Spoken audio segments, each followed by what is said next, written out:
étrangères du Bahreïn. Je donne maintenant la parole à Iván Gil Pinto, ministre des Affaires étrangères de la République bolivarienne du Venezuela.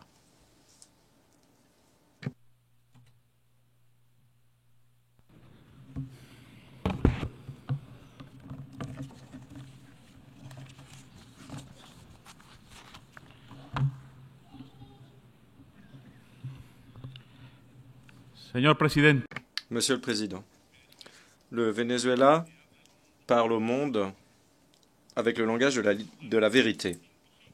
Pendant 500 ans, l'histoire de notre patrie a été marquée par une idée primordiale.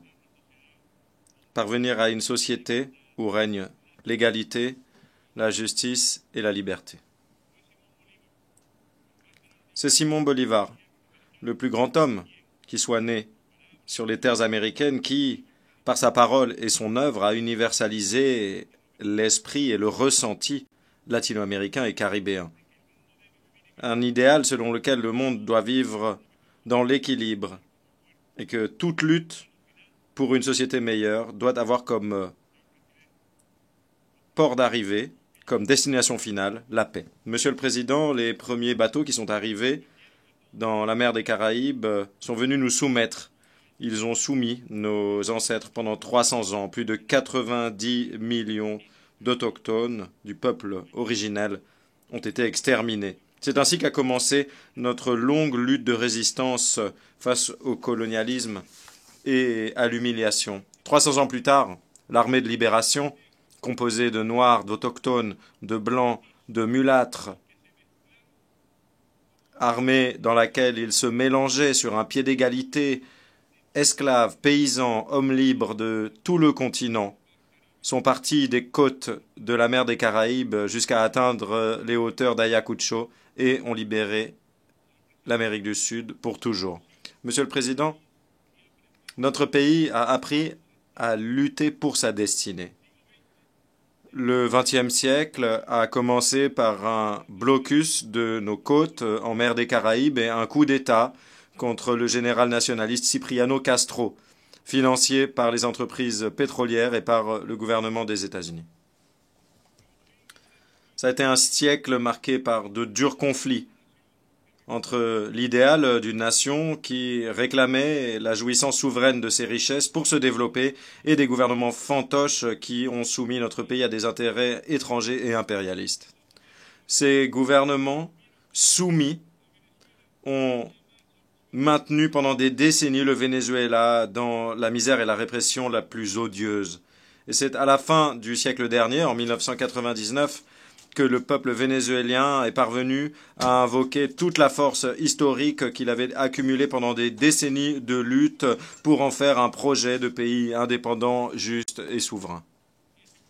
Ce projet, inspiré par les idéaux de Bolivar et mené par un leader extraordinaire, le commandant Hugo Chavez, a pu mobiliser un mouvement populaire puissant pour faire une révolution pacifique et démocratique. Monsieur le Président, dès le premier jour, le président Chavez a mené avec courage une politique pétrolière nationaliste et souveraine et s'est lancé dans une entreprise historique pour redresser l'Organisation des pays exportateurs de pétrole en tant qu'instrument multilatéral essentiel et garantie de sécurité énergétique dans le monde. Aujourd'hui, 26 ans plus tard, l'opinion publique mondiale et les peuples du monde connaissent bien tout ce qu'a fait le pouvoir des États-Unis pour renverser le commandant Chavez et détruire ce projet historique de libération appuyé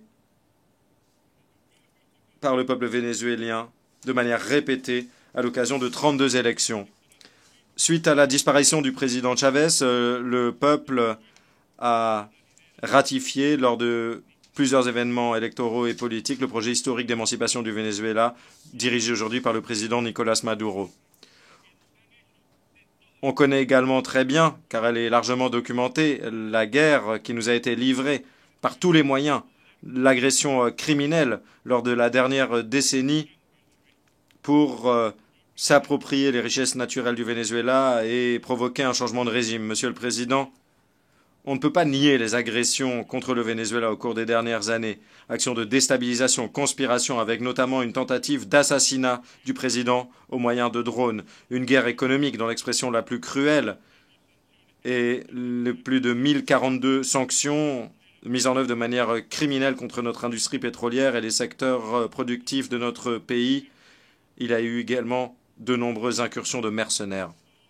À tout ceci s'ajoute aujourd'hui une menace militaire totalement illégale et absolument immorale qui contrevient à la charte de l'ONU, aux droits du Venezuela en tant qu'État souverain et à la législation même des États-Unis. Le Venezuela remercie l'Assemblée générale de la solidarité qui a été exprimée de manière majoritaire et écrasante par les gouvernements et les peuples du monde, et notamment la communauté des États latino-américains et caribéens, la CELAC, les BRICS, le mouvement des pays non alignés, entre autres, qui ont condamné ces menaces immorales et qui ont soutenu la démocratie vénézuélienne et le droit du Venezuela à la paix et au développement. Monsieur le Président, en ce début de XXIe siècle, nous avons connu les justifications fallacieuses et vulgaires invoquées pour envahir l'Irak, pays frère. Nous avons été témoins des bombardements et de la destruction de la Libye et de l'invasion pendant 20 ans de l'Afghanistan. L'agression par les puissances mondiales n'a pas cessé, pas un instant. C'est ainsi que nous avons été témoins des bombardement criminel de la République islamique d'Iran qui est pacifique. Et aujourd'hui, l'agression vise le Venezuela, un pays pacifique et solidaire. Et comme on ne peut pas accuser le Venezuela de disposer d'armes de destruction massive ou d'armes nucléaires, aujourd'hui, on invente des mensonges vulgaires et pervers auxquels personne ne croit, ni aux États-Unis ni dans le monde, pour justifier une menace militaire atroce financée à coups de millions, une menace extravagante et immorale. C'est pourquoi nous remercions à nouveau l'opinion publique mondiale et celle des États-Unis. Nous remercions les gouvernements, les peuples du monde qui dénoncent cette tentative d'apporter la guerre dans la Caraïbe et l'Amérique du Sud pour provoquer un changement de régime qui permettrait de voler les richesses pétrolières et gazières incalculables du Venezuela. Monsieur le Président, nous ne sommes pas étonnés. On sait très bien que le peuple des États-Unis a très souvent voté pour des gouvernements qui promettaient de faire la paix et de mettre un terme aux guerres sans fin, des gouvernements qui promettaient de se focaliser sur les problèmes intérieurs, pauvreté, épidémie de toxicomanie, chômage, inégalité, tous ces phénomènes qui caractérisent aujourd'hui la société des États-Unis. Et nous voyons comment, à chaque fois, le noble peuple des États-Unis est trompé. C'est pour cette raison qu'aujourd'hui le Venezuela réaffirme sa vocation bolivarienne et sa volonté de paix, d'autodétermination. Et c'est pour ça que le Venezuela assume pleinement, sur la base de la charte de l'ONU, son droit à défendre sa souveraineté et à défendre la paix du Caraïbe et de toute l'Amérique du Sud. Le Venezuela appartient à un monde nouveau, un monde multipolaire qui a émergé. Voilà quel était l'idéal du libérateur Simon Bolivar lorsqu'en 1924, sur les hauteurs de Junín, à la veille d'une bataille décisive, il a dit à ses soldats, je cite, « Le Pérou et toute l'Amérique attendent de vous la paix qui est la fille de la victoire. Et même l'Europe libérale vous regarde avec enchantement parce que la liberté du Nouveau Monde, c'est l'espoir de l'univers. » Fin de citation. Monsieur le Président, le Venezuela défend, lutte, travaille pour un monde équilibré, un monde de justice et d'égalité, sans empires coloniaux. C'est Chavez qui a été le grand moteur de l'émergence de ce monde sur notre continent avec la création de Petro-Caribé, de l'Alliance bolivarienne pour les peuples de notre américaine, ALBA-TCP, et l'Union des nations sud-américaines, UNASUR, et de la CELAC. Le peuple vénézuélien est pris de paix, et c'est pour cette raison qu'il est toujours prêt à la défendre. Nous ne craignons pas les menaces, les mensonges ou les canons. L'amour de la liberté court dans nos veines. C'est ce que nous a enseigné Bolivar lorsqu'en 1818, face aux menaces proférées par un envoyé de Washington insolent, il a répondu, et je cite, « Il semble que vous ayez l'intention de me forcer à répondre à vos insultes, mais je ne le ferai pas. Mais je vous dis que je ne permettrai pas qu'on fasse outrage ou qu'on méprise le peuple et les droits du Venezuela. » Fort heureusement, on a vu bien souvent une poignée d'hommes libres vaincre des empires puissants. Fin de citation. Monsieur le Président, le gouvernement révolutionnaire du président Nicolás Maduro réaffirme totalement son engagement à bâtir un monde de respect du droit international sans empire hégémonique ou belliqueux, où les peuples des pays du Sud se voient garantis leur droit à la paix et à avoir un avenir. Nous sommes solidaires du peuple héroïque de la Palestine et nous exigeons la fin du génocide commis par le régime sioniste d'Israël. Nous condamnons les attaques contre l'intégrité territoriale et la souveraineté de la République islamique d'Iran. Nous sommes solidaires de Cuba et nous exigeons, comme le monde entier, la levée du blocus assassin et criminel.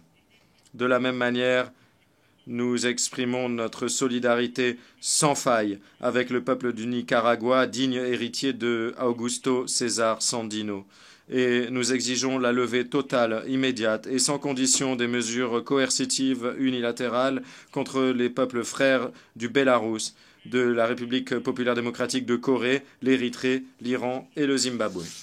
Monsieur le Président, nous accompagnons le président Poutine et le noble peuple russe dans sa lutte contre le néonazisme et l'agression militariste de l'Occident.